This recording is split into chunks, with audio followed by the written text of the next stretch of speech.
ఈరోజు 49వ డివిజన్లో ప్రజా సంకల్ప యాత్ర కొనసాగుతూ ఉంది. ఎక్కడికి వెళ్ళినా కానీ ప్రజల నుంచి విశ్వాసమైనటువంటి స్పందన వస్తూ ఉంది. ఎక్కడ చూసినా కానీ సమస్యల వలయం అనేది వారి యొక్క ఆవేదన ద్వారా తెలియజేస్తూ ఉన్నారు. ఒకవైపున ఏదో ఒక కుంటి సాగు చెప్పి పెన్షన్లు కట్ చేశారని, రేషన్ కార్డులు కట్ చేశారని, ఎక్కడ కనీసం డ్రైన్లో స్కిల్ట్ తీసేటువంటి పరిస్థితి కూడా లేదు. డ్రైనేజీ పూరికిపోయిందని, కలుషితమైనటువంటి వాటర్ వస్తుందని, ఈ రకంగా కనీసం ఇక్కడ ఎమ్మెల్యే కూడా నిద్రపోతూ ఉన్నాడు. ప్రజా సమస్యలు గాలికి వదిలారు. కార్పొరేషన్లో ఉన్నటువంటి మేయర్ కానీ లేదా పాలకవర్గం కానీ పనిచేయడానికి ఏమీ లేదు. కోట్ల రూపాయల పన్నులు అయితే దండుతున్నారు కానీ ఏ సమస్య కూడా పరిష్కారం కావట్లేదు.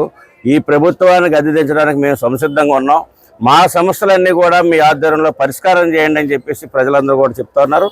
దానికి ఉమ్మడి అభ్యర్థి అయినటువంటి బడేటి రాధాకృష్ణ సంటి గారు సరైనటువంటి హామీ వాళ్ళకి ఇస్తూ ఉన్నారు. ఎందుకంటే గతంలో చేసినటువంటి అనుభవాలు ఉన్నాయి కనుక మున్సిపల్ కార్పొరేషన్ కూడా డెవలప్ చేసినటువంటి అనుభవాలు ఉన్నాయి. ఈ నియోజకవర్గంలో ఉన్నటువంటి సమస్యలేంటో సమగ్రమైనటువంటి అవగాహనతో ఉన్నటువంటి నాయకుడిగా రాధాకృష్ణ సంటి గారు ఉన్నారు. అందుకని ఏంటంటే ప్రజలందరూ కూడా వన్ సైడ్గా ఏలూరు నియోజకవర్గం వన్ సైడ్గా ఉంది. రాష్ట్ర వ్యాప్తంగా కూడా వాళ్ళకి కనీసం ప్రతిపక్ష హోదా కూడా వచ్చేటువంటి పరిస్థితి లేదనేది రాష్ట్ర ప్రజానీకం గొంతెత్తి చెప్తా ఉంది. కూటమిలోని ఓట్ ట్రాన్స్ఫర్ ఎలా ఏ రకంగా జరుగుతుంది, అసలు ఎలా ఉందండి, వాళ్ళ ప్రజల నుంచి స్పందన ఎలా ఉంది? ఓటమిలో ఓట్ ట్రాన్స్ఫర్ అనేది 100% కూడా జరుగుతూ ఉంది. ఎందుకంటే ఎక్కడ కూడా పవన్ కళ్యాణ్ గారు, నారా చంద్రబాబు నాయుడు గారు, అటు బీజేపీ నాయకత్వం మోడీ గారు సమిష్టిగా ఒక ఆలోచన విధానాలతో ముందుకు వెళ్తా ఉన్నారు. ఈ రాష్ట్రాన్ని బాగు చేయాలి, భావితరాల భవిష్యత్తు కోసం ఆలోచన చేసి ఈ కూటమి అనేది ఏర్పాటైంది.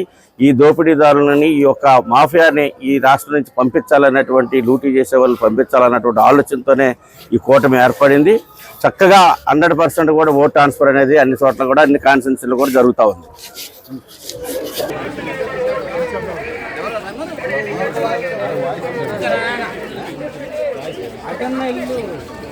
ఆయన